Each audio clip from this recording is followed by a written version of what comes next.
hard could it be, where I make a YouTube video then talk about some of my challenges in the process. In my video about the layers of the suffering, I mentioned an interview with Rичердом. He was the project lead, the lead designer, and the writer of the suffering. Here's that interview now. Hopefully you'll enjoy the discussion. Oh, and while you listen, why don't you do the poll in the description or pin a comment down below and tell me what you'd like to see me make next. Either way, sit back, relax, and enjoy. I guess I'll start out with, what was it like working within the confines of this game world? Prisons aren't a setting most games take place in, even in the horror genre. What made you want to put a game in this setting? This game in this setting? Yeah, it was... We decided early on to do a horror game. Midway was interested in a horror game, and we thought we could do one. And none of us had made one before, but we thought this is cool. And so we did a bunch of brainstorming and came up with a pitch that, as I was writing it up after the sort of brainstorming meeting, I was like, "Hey guys, we just designed Silent Hill," and it was a little too close. And then this one guy on the team, Steve, an artist at the time, had suggested a prison as a setting, some sort of haunted prison. And so that idea then bubbled back up, and we basically threw out the first pitch and then went with the haunted prison instead. And, I wasn't an expert on prisons at the time or anything, but as a game setting, it seemed like, as a game setting for a horror game, it seemed like so good that why has no one done this before? For a few reasons. Like, obviously, from a purely spooky places to go sort of standpoint, right? Like, a lot of people don't want to be in prison because they're, people don't really even know what goes on inside them often. It just seems like this horrible place you would never want to go.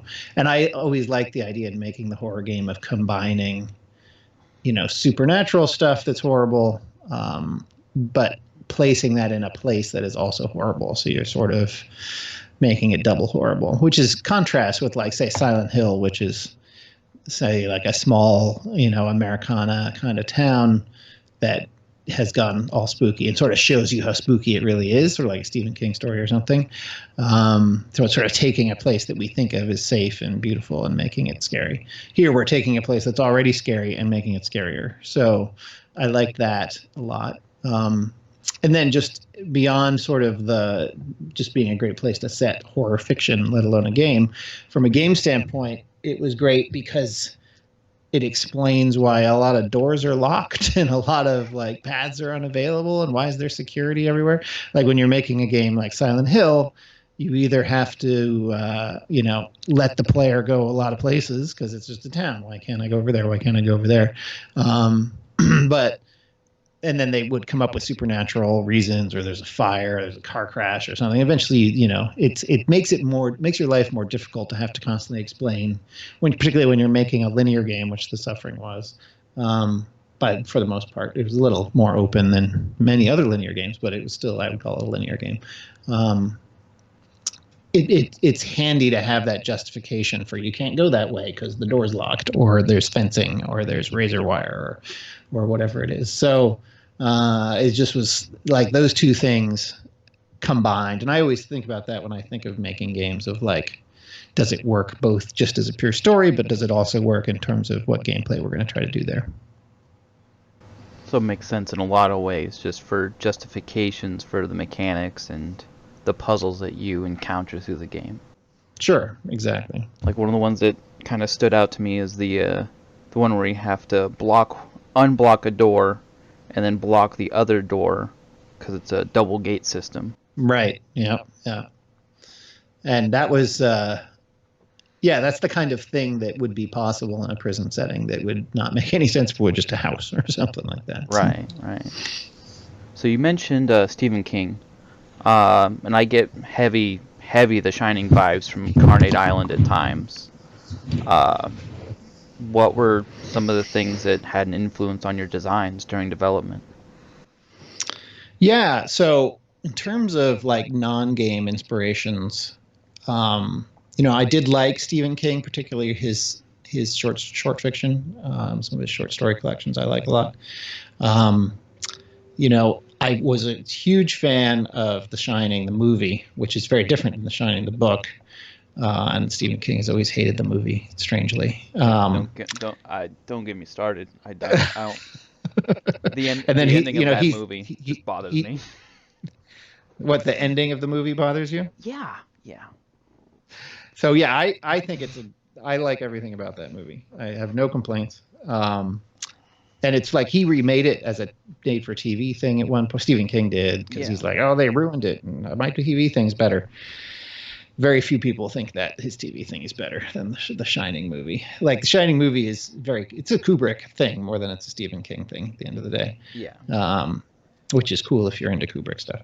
But anyway, so I like that. There were a few other. I made a list of 5 horror movies that I saw as like, these are the ones where that I was drawing inspiration from, and I would share them with other members of the team and stuff. But Shining was one, Psycho was one, The Birds was one, so 2 Hitchcock films, and then Rosemary's Baby, the Roman Polanski movie, and I think that's right, those 4. And then the 5th one was when the shot. All right, that's 1, 2, 3, 4. You're right, that's 4. And then the Japanese version of The Ring. That was had not yet been remade as a Hollywood film at that point. And I had seen that at a film festival or something. Like, it hadn't gotten a proper U.S. release, but it was.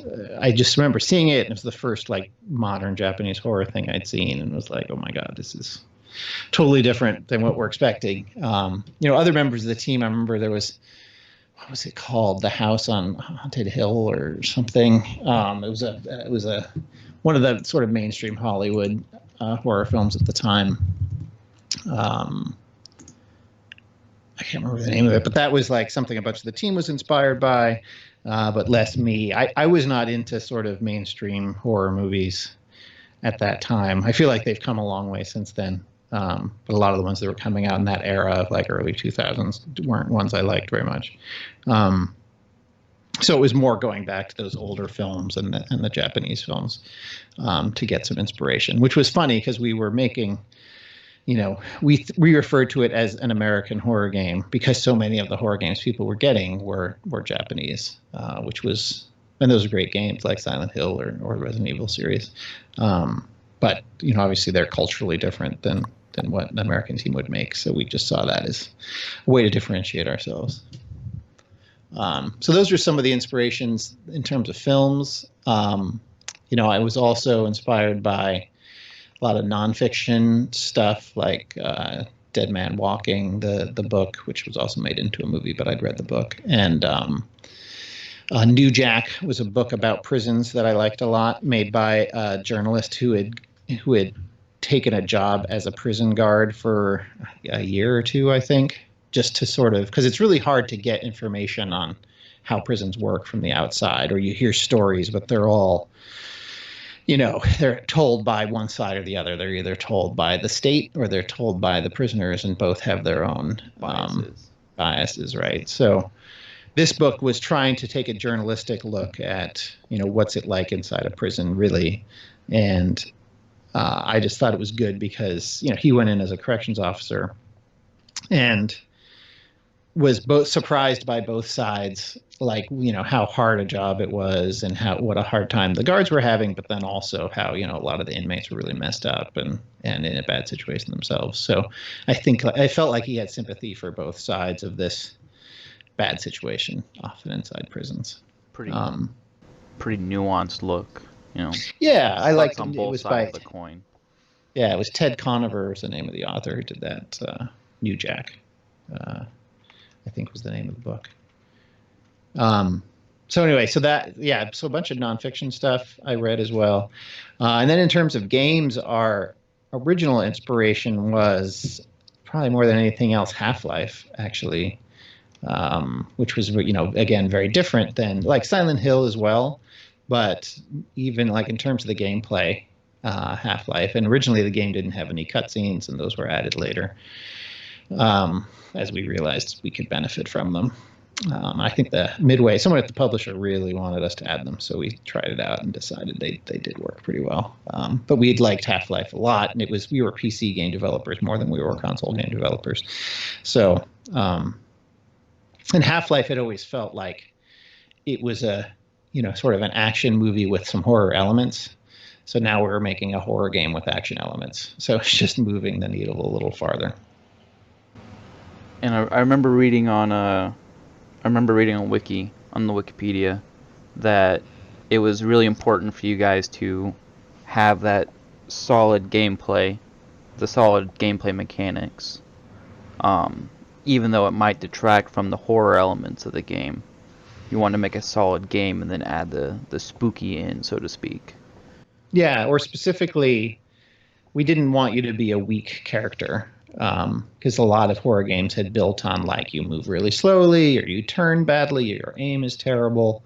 And we were coming from a place of, could we make it where you still feel like a cool, powerful, able to shoot your guns character, like you would find in Half-Life or Max Payne or something at the time. And could we take that and then add enough horror to it that it felt like a horror game, but still felt like an action game, as opposed. So it was, I would refer to it as action horror instead of survival horror. Sometimes the survival horror, you've got no resources, you're out of bullets, you're just trying to barely get by all the time. And here it was, you can get by, but boy, there's a lot of these supernatural creatures that you need to take care of. So, jumping off of the supernatural creatures, what was the enemy development like? How many iterations of certain creatures were there when you were linking them with these methods of execution? Yeah, that really came down to originally there was an artist at Surreal called Ben Olson who had been there through the Draken games that the studio had done before, which were obviously fantasy titles, and he had done character work, but also just 3D modeling and stuff. And we knew that he had a pretty weird, like when you would see the stuff he would do for himself, it was pretty out there, creepy kind of comics sort of stuff. And we just thought, hey, and we had him, and there's this other character artist, Aaron Coberly, who was also excellent, but was maybe less naturally predisposed to that sort of creepy work in his personal stuff. So we just saw it as this, well, what if we just let Ben draw some stuff? And that was really, as the game was taking shape, before we even knew we were going to associate all the characters with the lethal execution methods, capital punishment methods, Ben was just drawing stuff, and I remember he drew a bunch of things that didn't get used in that period too, but a few that did. And the first thing he drew that we looked at and said, yeah, that thing was what turned out to be the Slayer character in the game, who's that sort of the first enemy, the first monster you see, the one with the blades for limbs and stuff. And he was originally called the Cartwheeler because in the concept art he was doing cartwheels. So it was a little weird, and so we backed away from the cartwheeling idea. But he did keep up that sort of gymnast. He could jump on the ceiling, and he could walk on all fours or on two legs, and he could move at different speeds. That all sort of came out of those early sketches he did, and maybe he didn't end up doing the cartwheeling. And then once we liked that character, then we kind of had a style, and future characters flowed out of that. And then we got the idea, maybe after we had two characters or something, of, hey, what if they were all themed to a capital punishment sort of methods of execution? And then that sort of ended up driving other characters that we wanted to do. I remember like the second character you meet was the marksman. I believe that's yes. You sort of right. the first creature you meet is the cartwheeler, aka the Slayer, and then you see like a bigger version of him, which never had a separate name. It was just a bigger Slayer. And then in the basement you find the marksman, if I recall correctly, and he was actually added. He was one of the last characters done when we realized we should have one who's a firing squad who can shoot projectile weapons, because we didn't have enough projectile enemies, we decided. And then that was like, by then the character art was the style was decided, and we were like, hey, it should be themed after Firing Squad. So he was able to like work the blindfold into it and stuff. And so it went different ways depending on the characters, is I guess what I'm saying. Some were like, hey, Ben drew this thing, how can we use this? And then some were, hey, could you draw something like this? And then he would, or Aaron Coberly, the other artist would. And that led to those different characters that you see in there. Yeah. Yeah, I really like the marksman. The design on him with the turret on the back is definitely a really weird and interesting design. I really like that one. Yeah, I like them all, but marksman is just really pretty good standout. The mainliner is probably still one of my favorites. Like they're less useful as an enemy type, you know, because they're more confined and where you can use them, and they're kind of the small annoying thing. But just as a graphic design, I just love the lethal injection needles in the vac, and that he pulls them off and throws them at you, and you know that he's sort of got the deformed lower half. That was always I mean, I like them all as well, but that was always a favorite. Which one was the hardest to implement, like mechanically in the game? Well, the Slayer does the most stuff. So making a creature who could go on the ceiling, you know, in terms of game development terms, means you have to make pathfinding that's also on the ceiling, you know, because in a game you often are defining where can characters go and where can't they go, and that usually involves designers setting up level markup in the game. So if you're going to say, hey, we've got level markup on the floor for most of the characters, oh, and there's this one guy who can go on the ceiling, well, now you have to do markup on the ceiling as well, and the programmers had to made it so he could decide, when am I going to go on the ceiling or not? How's my behavior going to be different up there? And then he had to have different attacks from the ceiling so he could swipe down at you while he was up there. But yeah, I think it worked. It definitely worked out that so much time was put into that character because he's so ubiquitous throughout. You know, he's the guy you see at the beginning, and you just keep seeing him, and you see the different variations of him later in the game. So he was probably the most work. The one that was maybe the most difficult to solve was just as a creative proposition was the what I called the black one, who's the creature you fight at the end, which is sort of the final boss guy who's jumps up on the dock and has weird capabilities, and that just went through so many versions of it. It's like, no, that's not right. No, that's not right. And Ben was just drawing and drawing. I think Aaron drew some and Ben drew some.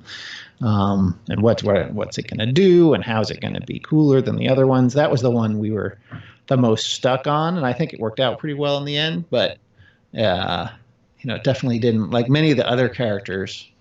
You know, once we had a design or a sort of a creative direction for it, like they came together pretty much as planned. Whereas that one just, I think there were other versions of it that we threw out and stuff. Before we got that creature working. Pretty cool. And you said your favorite was the mainliner? One of my favorites, yeah. Where did the insanity mode come from? Was that brought on through initial place testing, or was it always a planned mechanic? Yeah, that wasn't there from day one, but pretty early, like in the first 3 months or something, where I just didn't know if there was enough for the player to do without it. And that was what led me to think we should add another thing. Because, you know, we had, okay, the player can run around. They can have, you know, a shotgun, a pistol. Is there another projectile weapon? There's a flamethrower. Anyway, so a bunch of weapons. You can dual wield the weapons, you know. You can do melee attacks with the shiv. And then the fire axe later on. So there was like, okay, we've got this base set. Okay, he can roll around a little bit. You know, he doesn't really crouch in the first game. That's cool. But then it was like, I just want another thing for the player to be able to do in the game. Like just, you know, like Max Payne, for example, to give another example that we were thinking of at the time, it has bullet time, right? Which makes perfect sense for that game and is great. And it's like, you know, you've got your core shooting plus this other thing. And so this was, hey, what if we did, you know, and then that dovetailed with the idea that Torque's sanity was in question, which was there from the beginning, and the amnesia thing was there from the beginning. So it made sense that, he has a creature that is, him losing control in some way that you can then use, but you shouldn't overuse or you might die yourself. So that was added pretty early on, but that's kind of where it came from. You mentioned Torque's sanity. Torque's in-game morality to deciding his past was a really interesting decision. It puts him in this quantum lock situation where your actions decide not only his actions, but also those of others in his life as well. How did you come to the decision to make this a reality? Yeah, that was there from the very early pitch as well. And I don't remember exactly where it came from. But I like games that, let the player make choices and then that alters the story. And obviously we could do that without the changing the backstory as well. But it always from that early time when we had the idea of, maybe you can make choices in the story and maybe that determines whether you're guilty of the crime you're in prison for. Like, that was a very early idea and was just like, yes, that thing is great. And it's not so much I never thought of it in science fiction terms. I more thought of it as the truth of Torque, his backstory was true the whole time. It's just you don't know what it is, and then your actions determine what it is, but it was always true. It's not like a time-traveling paradox or anything like that. It's more just you're revealing what Torque's story is for you, right? Including things that happened before you got there. And it just felt like that was that way, the beginning of the game was deliberately written to, say, well, he's supposed to have done this, but did he or not? And since we had that idea from the very beginning, it was really fundamental to everything we did in terms of the story after it. Because, often you can have an idea that's cool like that later in development, and then you have to try to squeeze it in, and then some of the stuff you've done already has to be thrown out, or you decide to keep some of it even though it doesn't completely fit, and now you're trying to shoehorn an idea in. That's maybe not the best way to do it, but in that case we had it there from the start. And just like the idea that you not only determine your future, but also your past. Cool. So there's a kind of concept of the death of the author, audience interpretation versus what the author intended for the story. So I got couple questions about that. Mm-hmm. Was there a you can't save everyone aspect of the narrative? Was that a message you were trying to get across with some of the cutscenes? Especially for the escort characters and things like that. Yeah, I saw your question in the list, and that was one of the ones I tried to refresh my memory on before. But yeah, of the characters, because there's the first character you meet is that aggressive guard who shouts at you, and he dies pretty quickly. If you don't kill him yourself, he gets killed by the electric chair room. And it's funny that character is remembered so much by people because he was never one of the principal characters to me. He was always some guard you meet at the beginning, but the guy who did the voice performance for him, John Patrick Lowry, was really good. And we ended up adding a little more to him along the way, but he doesn't even have a name or anything. He's just, prison guard or something in the script. Anyway, so he dies, but then later in the game you have 6 other characters that you meet. Dallas, who you can save, and then Luther, who you can save at first, and when you leave him, it looks like he's okay. And then Sergei, who you think you save. I mean, all these characters, you never know what happens after you leave them, but they might be okay, they might not. But Sergei, you get him hooked up with his stuff, he survives. Then it's the next one. Right, the next one is Clem, right, with his raft, and you can get the raft going, and he survives, and he escapes the island as far as you can tell. Maybe he drowns out in crossing the ocean, but maybe not. And then you've got Jimmy, who does die when you meet Hermes. And then you've got Ernesto, who, if you do the right thing, gets sent off to the town, and you don't know what happens to him either. So actually, in balance of those 6 characters, it's only, and then, yeah, right, it turns out when you go back to the prison later and go to the room where Luther was, I believe you see his dead body. Because you left him there after getting him there, but then it's implied that he was killed later on.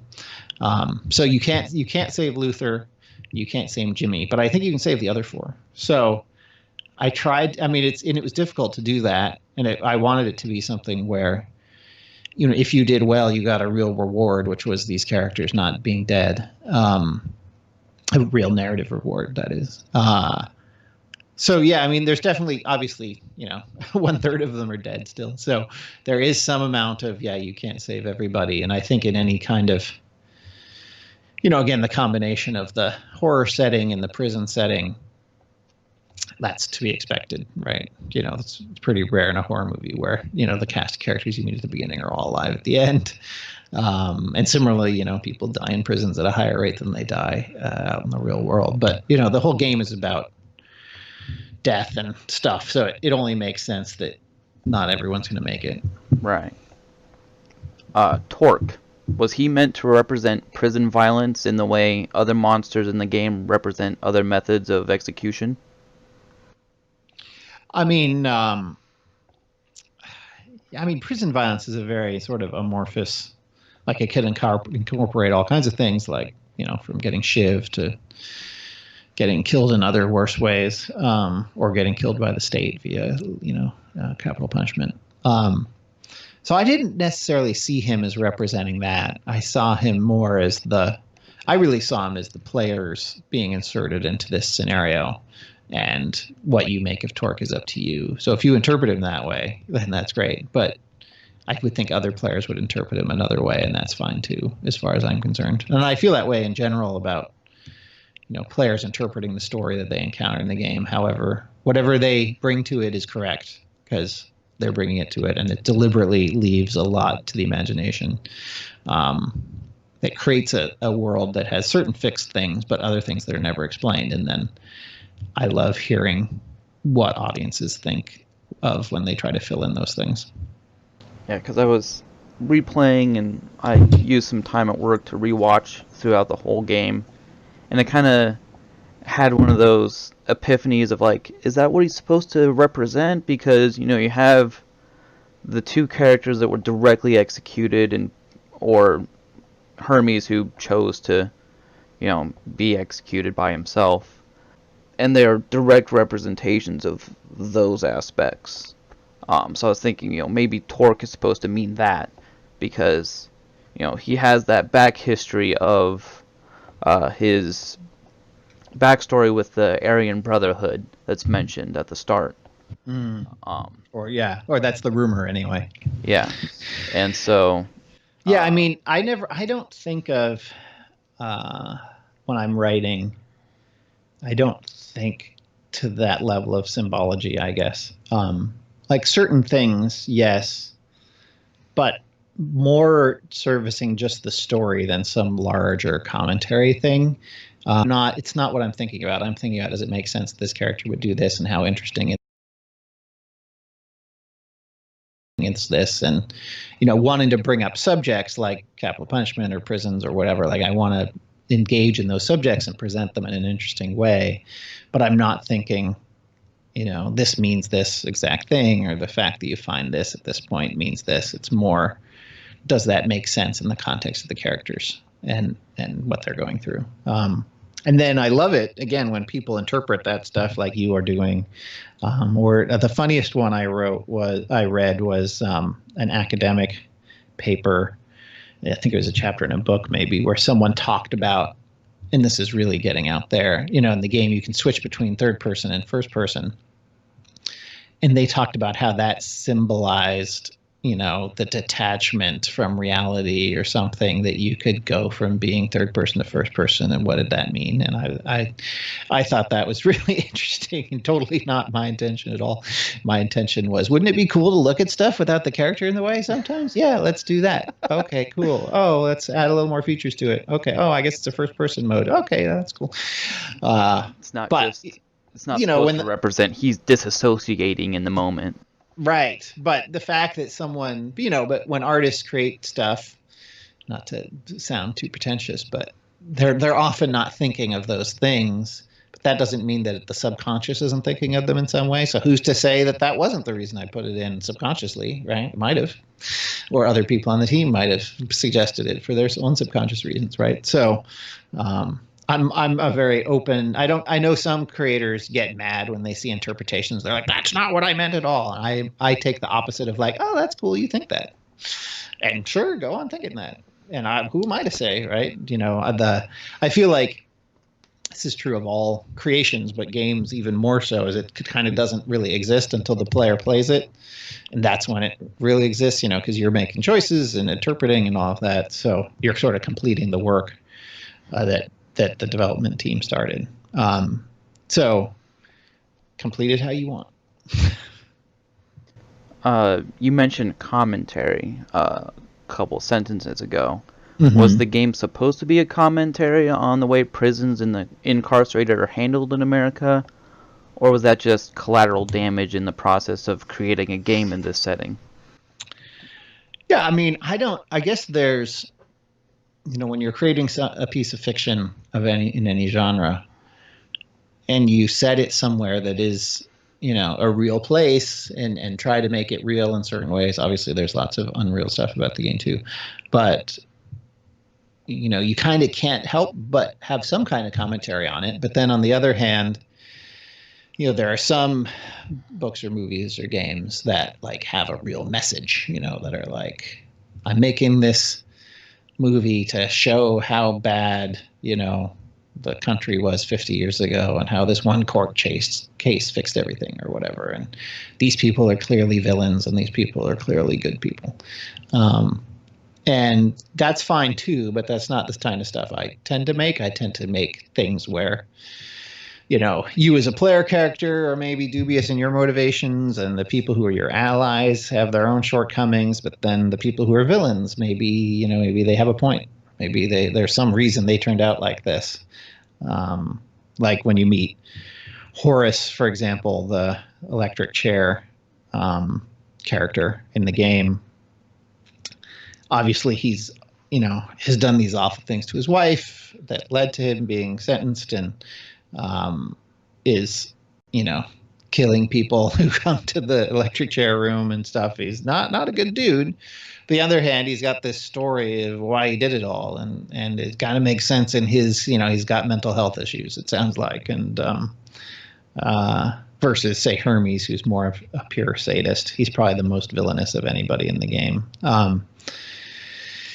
Anyway, just trying to keep each of those characters, or Killjoy, for example, who's so full of himself and his ego that, he's like, thinks he's saving all these people who he's actually ends up torturing. But he remains sort of your weird ally, particularly like in the second game. So it's a funny thing to try to balance. These characters are doing bad things, but have like at least a glimpse of a good motivation for some of the things they do. So getting back to your question, is there a message per se? Like, I don't see it that way.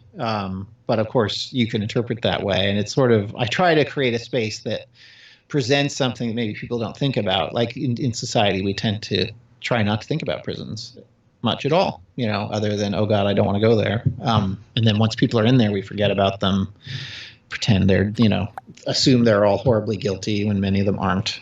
And so just bringing that up and making you see, when you meet Jimmy or something like that, or Dallas, they're characters who you can say, this guy seems okay. He doesn't seem like a terrible person. Or Torque himself. Obviously, you're playing the part of a character who's being sent to death row, and you can't remember if you did the crime or not. Like, that's an awful situation to be in for someone. Even if they do turn out to be guilty because they can't remember doing it. So it's trying to bring those issues up and then let the audience think about it and decide what they're going to decide. For your interpretation, how much of it is in Torque's head? Is the beast mode in his head, or is it supposed to be taken as fact? I know that in the first game, it's not really commented on by any of the characters you team up with, but the second game, I did watch through almost, I think, 3 or 4 hours of it, and some of the characters do comment on it in that game. Yeah. Yeah, and we, with the whole plot of the second game, I don't know if you've played it through, but that's more calling into, like, the plot ends up calling into question Torque's sanity more, in terms of who the villain is and stuff. But yeah, I choose not to say. And that was the plan. The plan was always to not say, and I have a theory about what I think it is, but to me, like, explaining it would just make it less cool. So Your secret. anyway, what is the truth, right? Your truth can be as valid as mine once, you're completing the game. Do you think it's on his head or not? Me, it's really hard to say because the way all the mechanics work together, but part of me says that I think it just the beast mode itself is in his head, but he's actually like managing to cleave through these things in a brief moment of blackout. Right. Like it's just his own blackout rage. But in the second game, it's kind of a little bit more wibbly wobbly. Like I think I got up to, I was watching it at work, and I got up to the fight with the big bad Blackmore, and so it's kind of like, is it in his head? Is it not in his head? Is this him just handling his inner demons? Mm-hmm. You'll get to keep wondering. What parts of the game and story stuck with you, either during creation or after completion? I know for me it was just the general atmosphere. I'm not the biggest horror nut, but I really enjoy a good spooky story. And I know some of the scares and general atmosphere of the game really stuck with me. Yeah, certainly for me, I remember sort of outside the game, I guess, some of the early, those early character designs that Ben did when they came together, and it was like, oh yeah, that, or the first time he drew a picture of, like, often when you make games with big teams, the main character is a real source of contention, and you change him 100 times to try to make him better. But in this case, like, Ben drew a sketch of the main character, basically done, and is like, here we go. And I'm like, yes, let's make that guy. And then we just made that guy and barely touched him, and everyone liked him. So that was cool. So that sticks with me, and I still have some of his original art framed on my wall. But other than that, those parts, and I really liked Carmen, Torque's wife, and how she turned out both as a character and as the voice actor who did the performance. Rafita Keys was excellent, and it was tricky to find her for a little bit, looking at actors, but she was just so perfect for it. And then I remember, like, one of my favorite scenes in the game is there's a scene where you see Carmen at a gazebo out back of the asylum. Oh yeah, I remember that. That's probably my favorite bit in the game. Just like that speech she does there, and the memory and the environment and how it played in and stuff like that. So, yeah, that's probably the main thing. And that is a funny story about Carmen. Is she originally didn't appear in the game. She had a voice only that would show up in certain memory flashbacky things. And you had those, I don't know if you remember, when you play the game, it's sometimes, a couple of times during the game, about 10 times during the entire game, Torque will quickly lose consciousness, and a little video will play that shows scenes from his apartment where the crime took place, and that's him slowly remembering what happened in the apartment over the course of the game. Originally, that was the only place Carmen showed up, was in those videos, and those were pre-rendered, not real-time things. So we didn't have a character model for Carmen or the kids in the game until the last 4 months or something, when it was decided, hey, we're going to delay the game a little bit. What could we add in this time that would get the most benefit? And then we were able to, maybe it was a little longer, maybe it was 6 months or something, but it was, okay, we have time to build these characters.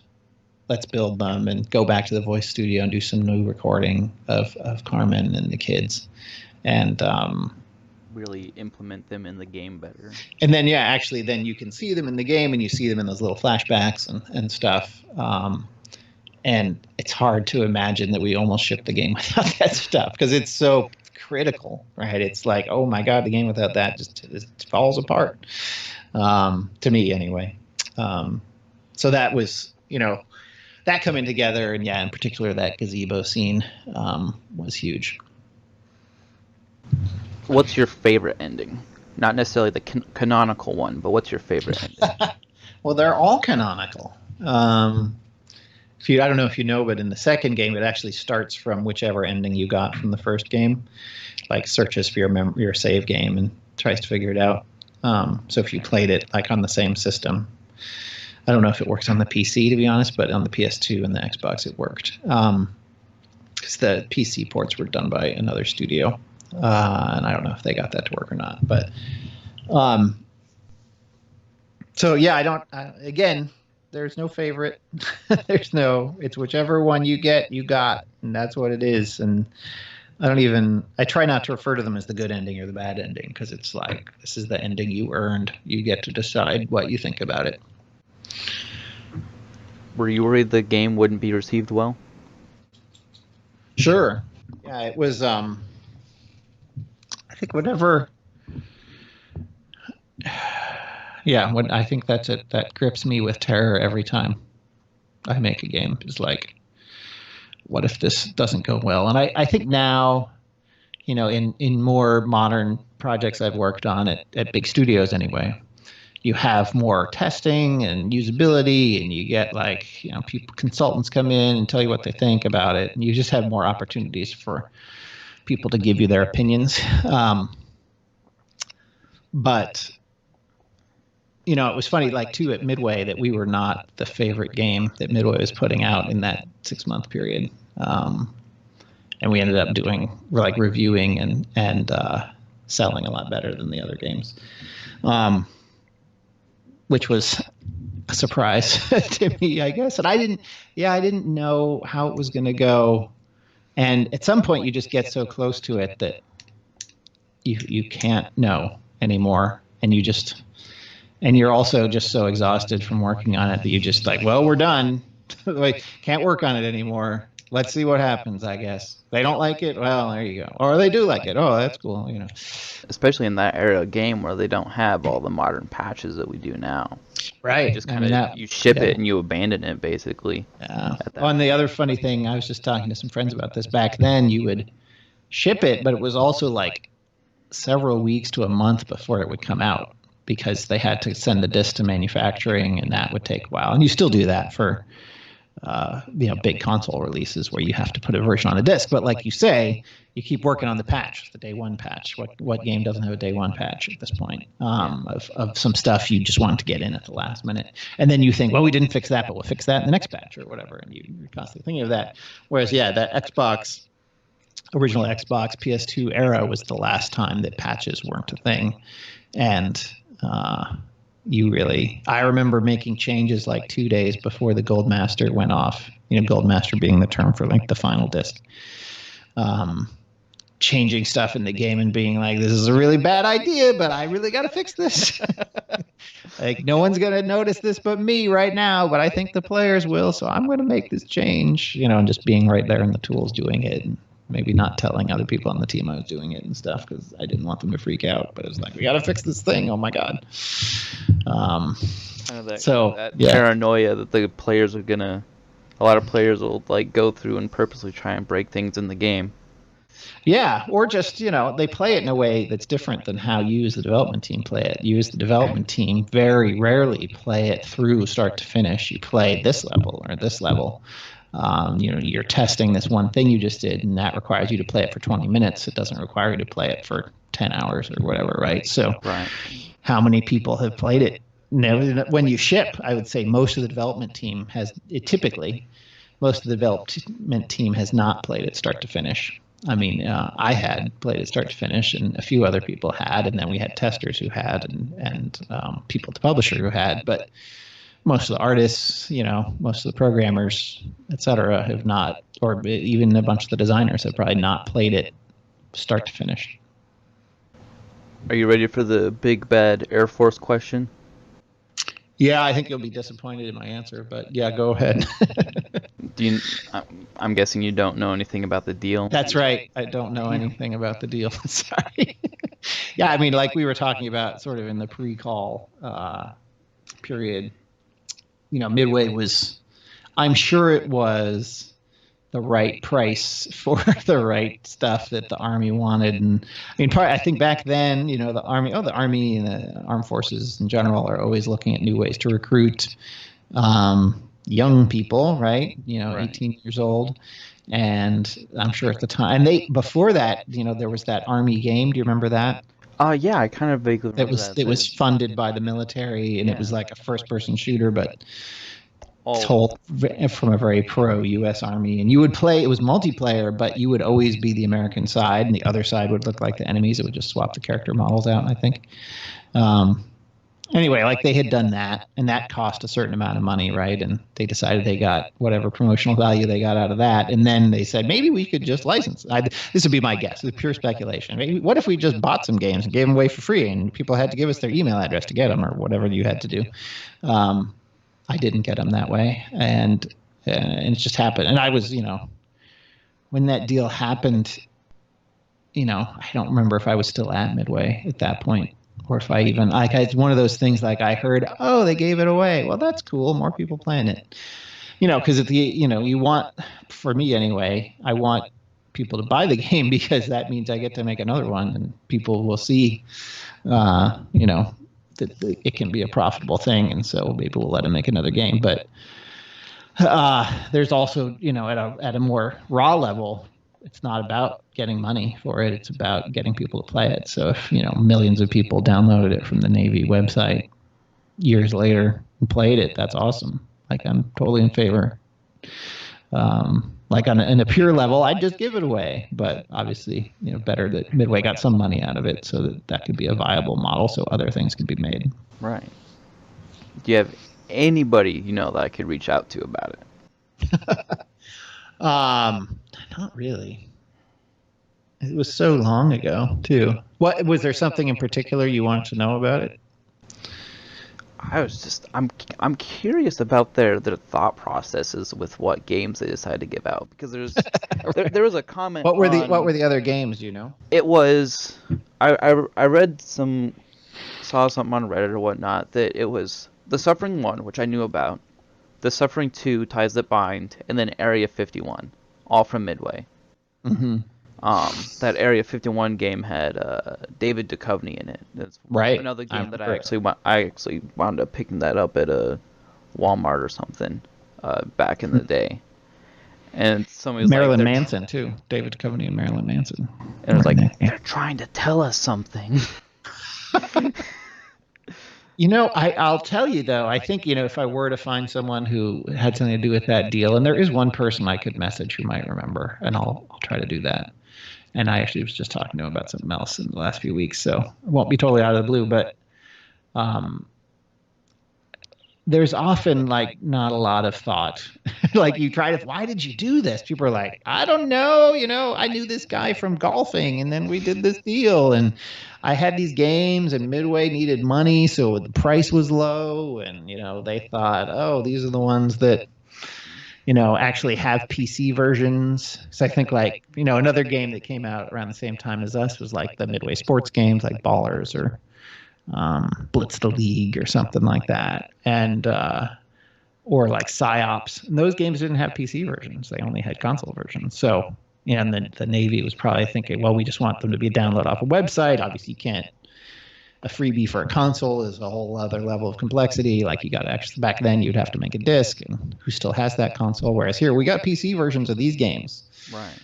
Here's $1,000 to license them for this download thing. We've got these games, and certainly back then too. The tail on games was much shorter, so people wouldn't think, oh, we're really, by that point, Midway was making close to zero money off of those titles. So they're like, hey, this will be a good deal for us. We'll get a little bit of money. The Navy will get to promote its stuff. These are the ones we have. We don't have any others. And doing, like, EA would probably not want to do it because they're too big, or something, and they'd say, let's get more money out of this, or let's do it ourselves, or whatever. So it's probably just right time, right place, small amount of money in the grand scheme of things exchanged hands. That would be my guess. I read that there was a potential for a movie being developed. Do you know how far that got along? Do you know why it fell apart? Yeah, I think it fell apart because almost all movies fall apart. But MTV was, at the time, Midway was owned by, was a public company, but a large portion of the stock was owned by Sumner Redstone, who also owned Paramount, which owned MTV, I think, something like that. And so I think there was he was like looking to acquire maybe Midway, which didn't end up happening at the time, but I think he was trying to get synergies between his different companies. So it was then it's in some fashion, I'm not saying he did it directly, but his people are like, oh, we should get Midway to license some games to MTV Films, who's trying to make movies. And I don't know that MTV Films ever went on to make. MTV Films was like some subsection of Paramount. I don't think they ended up making horror movies, really. I think they made mostly comedies. But I did talk to a guy from MTV Films who was looking to develop it, and they were getting screenwriters involved. And it kind of, and there were rumors about who was cast, but I think those are only rumors. I don't think it ever got to the casting stage. I think they were trying to find a script they liked. And coincidentally, I was at a writers' conference with some novelists there, and I met one of them. So, what have you done? I wrote this, in addition to other things, I wrote this game, The Suffering. He's like, oh, I pitched for that. I was like, huh? In Hollywood, when you often as a writer take a lot of meetings where someone is like, hey, we have this property we want to make into a movie. What would you do with it? And then you pitch them something, and then they say, great, go write that up as a script. And that's when they pay you money. For the pitch meeting, it's, they don't pay you anything. So you often have to do this sort of free work to say, oh, here's the thing. What would you do with it? And then you give them, a couple of paragraphs off the top of your heads or prepared about what you would do. And I remember he was saying he wanted to change it into a Native American burial ground or something. And I was like, oh, God, thank God you didn't make this. Nice guy, though. And, it's this weird, they would often, who knows what they even gave him about the game, or if he'd seen the game, probably not. He probably just had a one-page summary of the game and was like, oh, well, what I would do with it is this. And that's why often when you see, particularly 10, 15 years ago, when you would see the movie version of a game, it would have barely anything to do with the game, and because that was the thought was, well, we've got this property, but we don't actually need to be true to it. And then the same thing with when they adapt novels into movies too. It's like seen as the starting point for some concept, and then they just do their own thing with it. And then you always wonder, why did you even bother licensing it? Because it's so different. And that's changed a bit with comic book adaptations and stuff, where they have tried to stick to the original characters and the original things that made those comic books interesting. That was less the case 20 years ago. So anyway, yes, a movie did exist in development, and then, as far as I know, just never made it out of development. What are some things you do differently or would improve upon with some of the modern technology we have today, if you were to be making this project right now? Yeah, I mean, there's, it's funny when I think back about it, it always looks better in my mind than it actually did look. Because you kind of, when you see a game particularly in that era of PS2 or whatever, you're it's sort of like reading a book. You imagine all the characters, right? When you're looking at a low fidelity game, you start imagining the world as being better looking than it is. And it was funny, the second game looks a lot better than the first game, but is worse in almost every other way, unfortunately. And you'd think, well, they made it better, why couldn't they keep it the same? But sometimes when the things you do to make the game look better make it harder to make the game, because it takes you so long to make it look better. You can make fewer areas now, or you can't do dynamic light anymore because the shadows are all baked, or things like that. And there were a lot of concessions made in the second game to make it look better. And at the detriment of the gameplay. I'm not saying that's the only reason the game was worse, but it's certainly one of them. And you, sadly, then people will often say, "Oh, yeah, they looked about the same." They don't even notice that it's better looking, because they just assumed it was better looking than it was. If they actually went back and looked at the old one, they'd say, "Oh, that looked much worse than the second one, but I remember it as looking better." Anyway, so a lot of it, if I were to make another one or remake it or something, would just be making it look as good as games can look now. Like having really good fog effects would be really good, for example. And on Incarnate Island, like we had some pretty limited ones, but it wasn't amazing. I'm trying to think of other. We were constantly fighting with memory limitations on the PS2 of like how much stuff we could have loaded at any time, and that would result in some kind of weird designs that would snake you through things. But again, we were in a prison, so it kind of made sense. But some of that you could just make the game without having to worry about that quite as much, and then just make stuff look better. In terms of the, I would probably, I think, of the characters in that first game, probably Clem is my least favorite in terms of the voice performance and the writing. I would say the writing first that led to the voice performance, and I was directing it, so it's my fault. But he's a little too like Colonel Sanders or Foghorn Leghorn is the other one that comes up a lot. So I would have a more nuanced Southerner for that character for sure. So little things like that would be changed. But I tend to I don't spend a lot of time thinking about theoreticals like that until they're happening or something. So if we were actually making a new one, I would go through and figure out what could be better. Certainly like the controls could be a lot better by modern standards than they I think they were pretty good for the time, but they weren't as good as controls are now. Just because we've learned more about how to make a dual stick game work. So anyway, yeah, there's lots of potential for things to change, but I don't know that I have a dream wish list of it, other than Foghorn Leghorn. It's really funny that you mentioned Colonel Sanders, because I was watching and listening to it yesterday, just as a refresher for the interview today. And Clem came up on the screen, and it was during that moment where he's kind of in the background, and you're seeing him through like a gap in the cave or something like that. And I was kind of watching at the time. I saw him pop. I was like, was that Colonel Sanders? Right.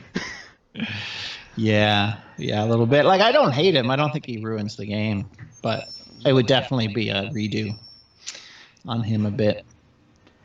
Do you see any future for the game series? I know. Yeah, it's hard to. I think, as you probably know, it's not like I own it myself or something. I think all of the Midway stuff went to Warner Brothers or something like that. I believe that is correct.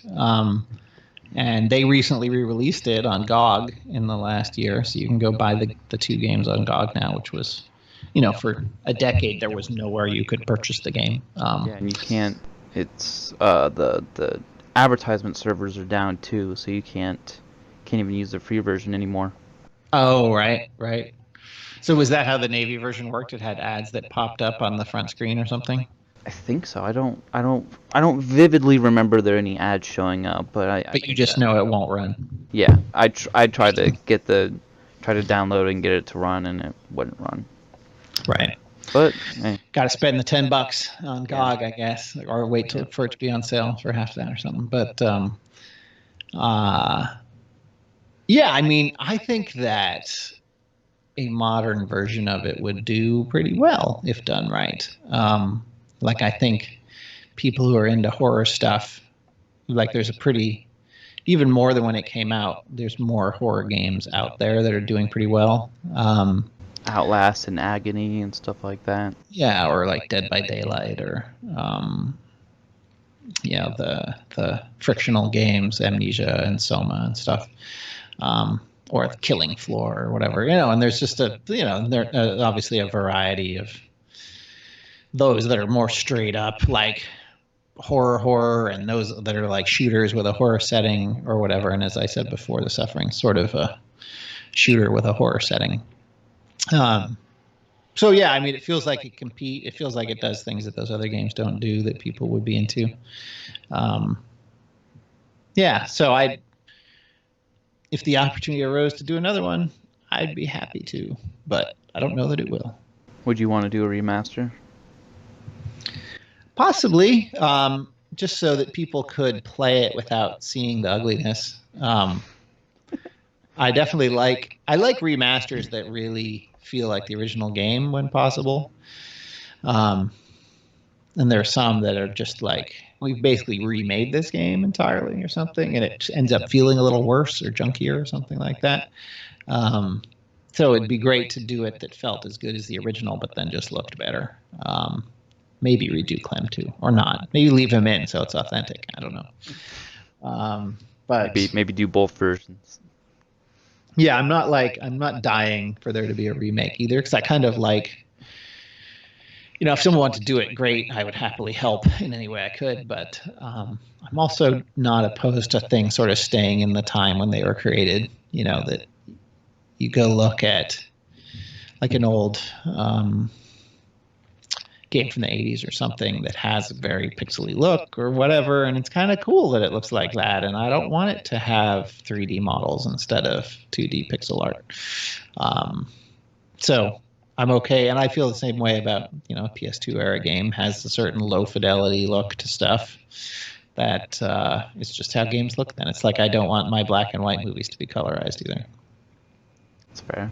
But in this case, it'd be cool that it just ran better on modern hardware. Because unlike a movie, you can watch exactly the same way it was originally released, right? Whereas a game, often you can't play it because there's some bugs or some hardware thing, or the console that run it no longer works. So it'd be great to have the game on a PS4 or an Xbox One or something that you can just play there, because it is, much as it works on a PC as well, it was a console game first and foremost. The Suffering 2, you said it was worse. Is that your personal opinion, or is that just, you read all the reviews and they were worse, or? Well, the reviews were worse a bit, yeah, but not that much worse, actually. I felt it was, and the things it was dinged for were, I guess I have personal things I don't like about it as much as the first one. Like, I don't like everything I've done, right? Like, I know there's things I don't like about the first game too, but there's a little bit more about the second game. And the reviews complaints were the game didn't have as much stuff as the first game. Like, it was physically a smaller, like if you took out the number of square meters in the game that the player could go to, there are less of them in the second game. I would guess about 2/3. But the way that was made up for was having a lot more combat in those spaces that would just go on and on and on, and sometimes too far. So that was probably the biggest problem, was just the sort of monotony of the shootouts. And then, like, we added things like lockers where you could get infinite ammo from, so that you could do those infinite shootouts in those limited number of spaces. And it became more of a shooter and even less horror, it felt like. So I don't like that. For me too, it had the military force in it that was brought in by Jordan, who is the leader of them. And I never felt like she worked out completely from a writing standpoint or an acting standpoint. Or has this when I was watching it yesterday, she had this weird turnaround where she was like, keep him safe, now I'm gonna help him, and then you meet her at the prison and she like 180s and it's like, I want to kill you now. Yeah, I don't know that she had as much time to be developed as she needed, I guess I'd say, in terms of, like, I think there could be I think you could go, if you had time to go back for one more voice acting pass, or possibly just redo her voice completely, if you had time for that. And I thought the actress who did her is a phenomenal actress. And I think if we'd gone a different direction with the performance in the studio, she could have done a great job. But yeah, so I don't think she worked out, and I didn't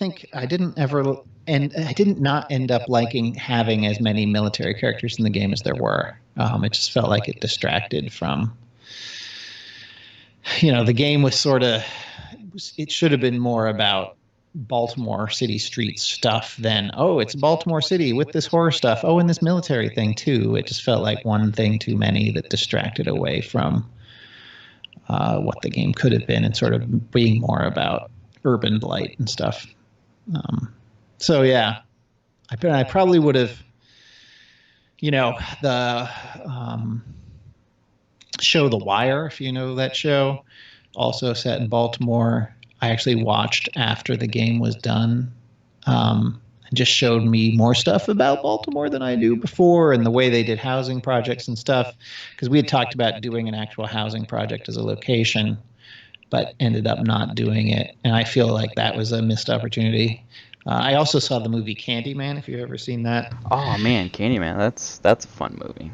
I love that movie. One of my favorite horror movies. And I only saw that after the second Suffering game was done. It was from 10 years earlier, but I'd just never seen it. I thought it was a dopey, Chucky movie or something. And it's not. It's like one of the smarter horror, like popular horror movies I can think of.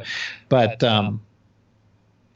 that had housing projects in it. It was set in Chicago.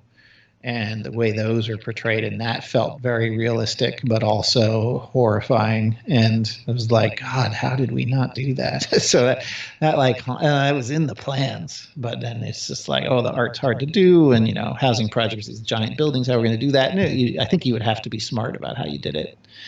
But I wish we had. So a couple of missed opportunities and maybe spending too much time on the military stuff.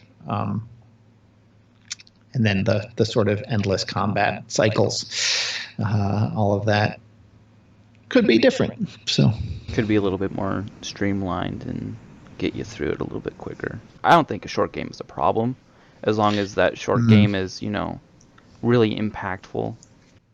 Yeah, it's definitely tough, when someone spends $60 on a game. And it's not a game with multiplayer or something, right? I think you owe them a certain length of time, or the expectation is certainly that they're going to get 15 hours out of it or something. And that's, and that has changed a bit since then, that you can now sell a game for $30 on Steam or whatever, and have it be shorter, and people aren't, or like Portal is a great example of a shorter game that I don't feel needs anything added to it. And indeed, like Portal 2, which I also like quite a bit, felt like they were kind of padding it to make it a longer game at times. When the first game just feels like it's exactly the right length at 4 hours or whatever it is. So, what is your favorite enemy from the second game?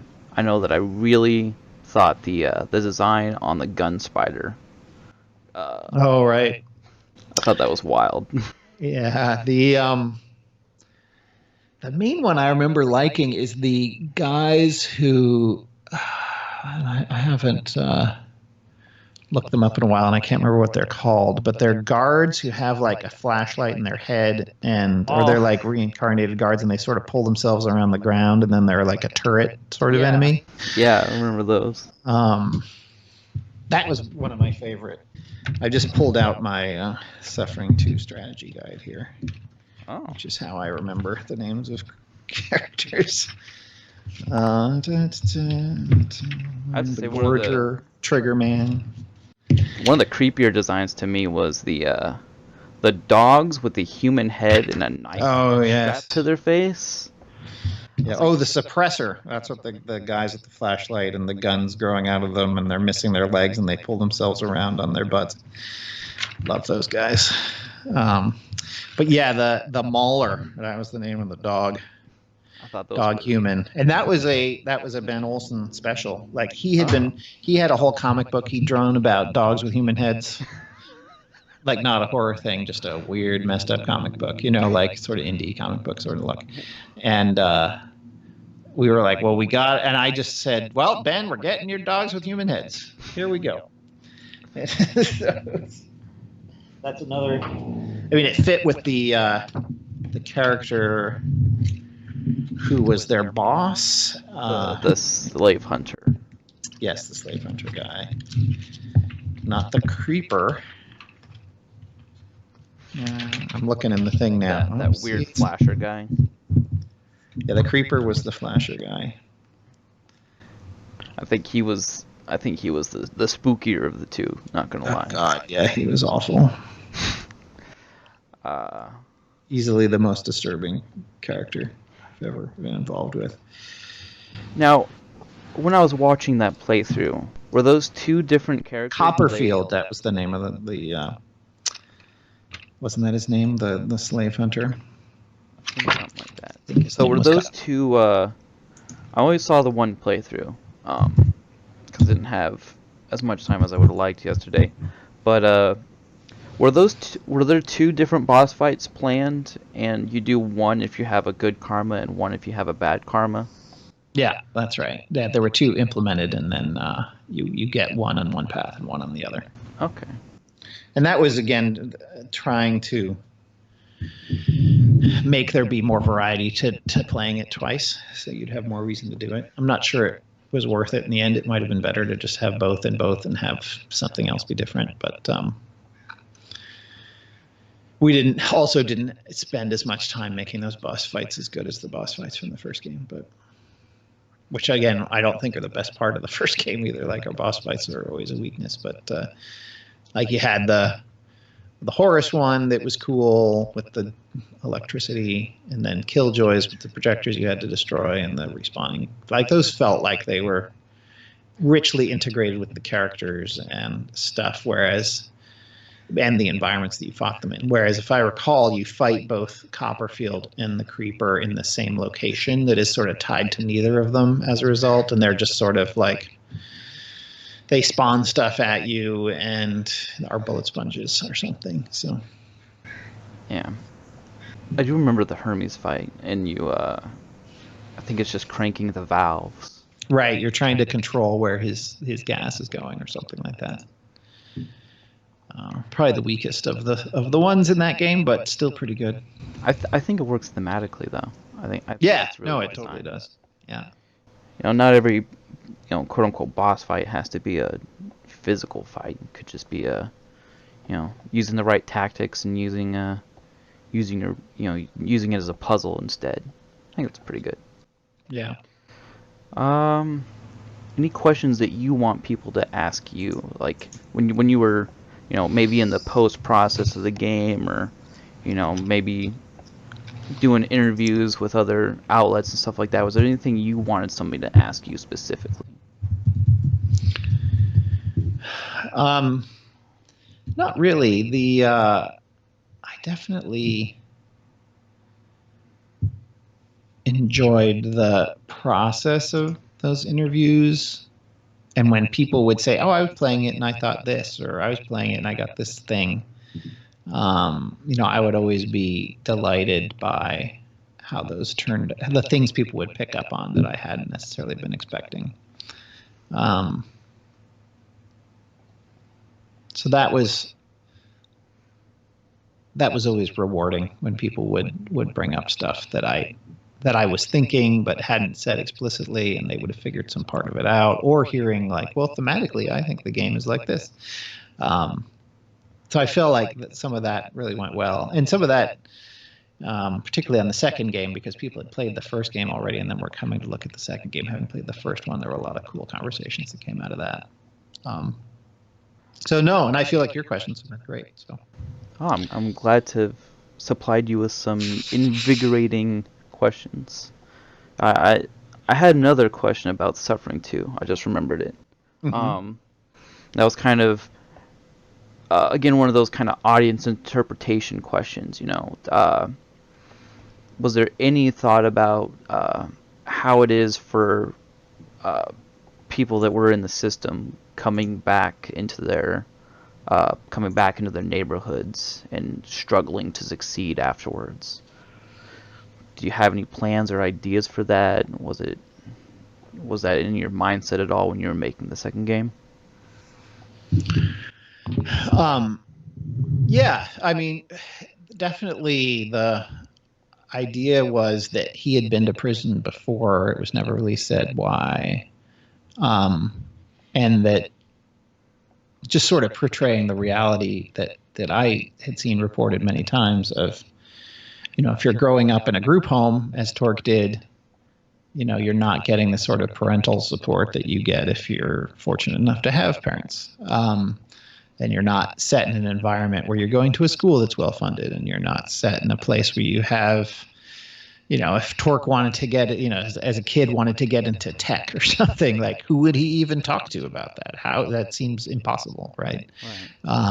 Whereas someone who comes, lives in a more affluent area, goes to a school that has, a computer science department or something, right? And like growing up for me, my best friend's father was a computer science professor. So it was like, and he had already taught his son how to program, and his son taught me how to program. And it was just a thing that just happened as easy as anything, right? Because I was interested in it and the opportunities were there. And certainly seeing, how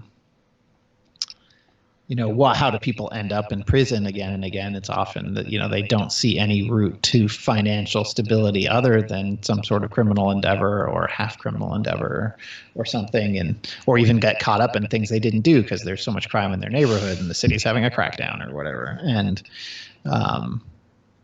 just try and not, obviously a lot of bad people in prison too, and, people making awful choices that they need to be put away to keep the rest of us safe and stuff like that. But seeing, someone like Torque who, again, like the player could play in a very murderous way and kill every friendly person they meet in the game, and then they get the endings they get. But, in the other endings, Torque is obviously someone trying to do the best in a bad situation throughout his life. So, yeah, definitely trying to create a character that the players could sympathize with, but who also wasn't necessarily like them.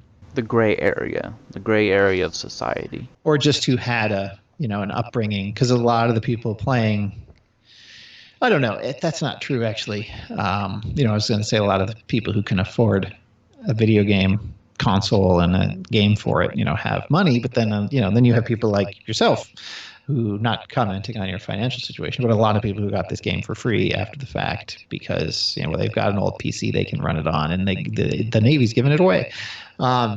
So it was cool to get them to play it, but then also, thinking of other people who maybe are more well off playing this might make them think twice about, the type of people in prison or whatever, or how hard it is to grow up in that environment through the second game. Kind of like the attitudes portrayed in the really start of the first game, where you have the one guy that's really demonizing Torque for what he did, whereas the other guy is like, he kind of had a really bad trial, and it's not, right. It's all up to interpretation. And then you've got the one guy who's a Nazi and the one guy who's a pedophile, and then Hajira, and then you've got, or no, Hajira was in the second game. I can't remember the name of the two other characters. Slick and Slick. Who was the thinner dude, the thinner black dude, and then the Jerry curl. And then I'm blanking on the other guy's name, and I just rewatched it. But it was cool when, some of my favorite things that have happened, being in the industry is like people who are like, I remember The Suffering that had a black guy in it, and I didn't get to play any other games with black guys in them. And it's coming from African American people who are now game developers or media people or whatever, and saying that, because I'm not African American myself, obviously. But trying to, if you hadn't seen a picture, who knows, but trying to, it was cool that, and I didn't even think of it that way at the time, but it was just like, well, what statistically, the prisons are much fuller of minorities than they are of Caucasians. So, having Torque be of unknown ethnicity, but not lily white either, made sense. And particularly for someone who was potentially wrongly in there. So it was cool that people saw that and reacted to it and told me about it years later. Do you think that aspect of representation is important nowadays? I know there's a lot of people that are just like, oh, it's not important. We only use. I think if you're setting a game in the real world, you should make it look like the real world and not some version that is, mysteriously leave some whole group out or something like that, right? So I don't see it as we must fill the games with all diverse characters by this quota or something. But it's like, I did a game before this that was set in the military, and the military has a large minority population, larger than the rest of the population. The modern volunteer military has more minority representation than the rest of society. So the game represented that, reflected that in the characters you were playing, and the characters that were your teammates and stuff. So it wasn't like I'm trying to get more different folks in here. It was like, well, what's the military look like? Okay, you got all these types of people. Let's put them all in the game. So, and I feel like making a game set in a prison, same thing applies. But if I was making a game about, homesteading in Oklahoma or not, homesteading in Nebraska in the, 1840s or something, it wouldn't necessarily make as much sense. Right. But it could fit in as well, and could be interesting if you did have it, but it wouldn't be like wrong to not have it either. Is there anything that you learned from developing The Suffering that influenced you in other games that you created afterwards? Sure. That's a long question, though. I mean, every game you learn a ton of stuff from, right? I guess the one thing I'd say is that was for whatever reason, it was one of the best developments I've been involved with in terms of, hey, we're going to make this game. Okay, we're still making that game. Okay, here's this game. Let's add a few things to it. Okay, then we shipped it. And it wasn't like, oh God, what are we doing? Throw it all. Oh God, what are we doing? Throw it all away. Months of wasted work. And it was fortunate. And I don't think that, when that happens, I'm not saying those people messed up. It was just we were fortunate that from the beginning we had an idea that people liked and that it was something we could do. And we were able to do it. Because so often either you have a game that everybody likes, but it's way too ambitious, and then you have to cut it down, and you end up losing some stuff. Or you have a game that you like, but turns out other people don't like it. So then you have to adjust if you're going to support, trying to sell as many copies as you have to sell to make back your money. And this just sort of was a lucky time where we had a pitch that people liked, and we had a game and we were able to make that game. Are you glad that somebody's talking about The Suffering again? Sure. These sort of things pop up every couple of months often that somebody wants to talk about The Suffering. Either they're just asking a one-off question or it's an interview sort of thing. And it was funny, I guess, that it definitely went away for a while. Like it had, when it came out, but then there wasn't social media, so how would anyone ever find me? And then there was the free version came out, but then it kind of like, I didn't hear much about The Suffering for probably a good 5 years or something. Like there'd be a few things pop up here and there, but not much. And then it feels like it's ramped up in the last 5 years or so of people asking about it, or it's showing up on someone's best of list for games or whatnot. So, or fondly remembered PS2 games or whatever. So it's cool that it has sort of passed a cusp of, it's kind of a nostalgia thing now for people, and so they want to talk about it again, which is cool. Must feel pretty rewarding. Yeah, and in the moment when it came out, it was not universally loved. I would say, like it reviewed okay, but not sensationally. But I remember EGM, Electronic Gaming Monthly, gave it a 3.5 out of 10 or something, and they were one of the bigger magazines at the time. And I was like, what game did you? And they were just mad it wasn't Japanese, it seemed like. And I was like, this review is terrible.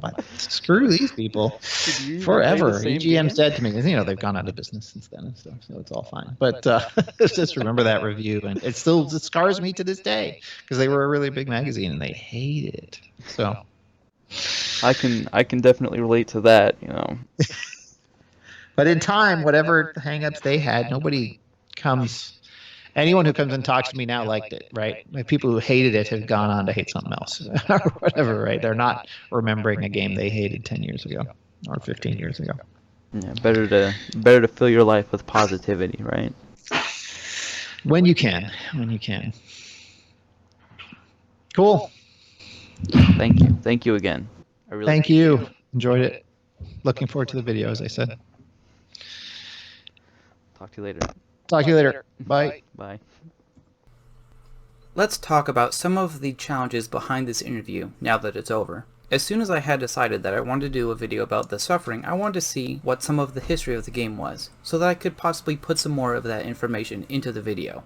While I wound up not doing that as much as I had originally wanted, I still really valued the experience. But how hard was it? Well, Twitter actually came in really handy here. I asked another person over Twitter about it, and they pointed me towards Richard Rouse. From there, we arranged a date to do it.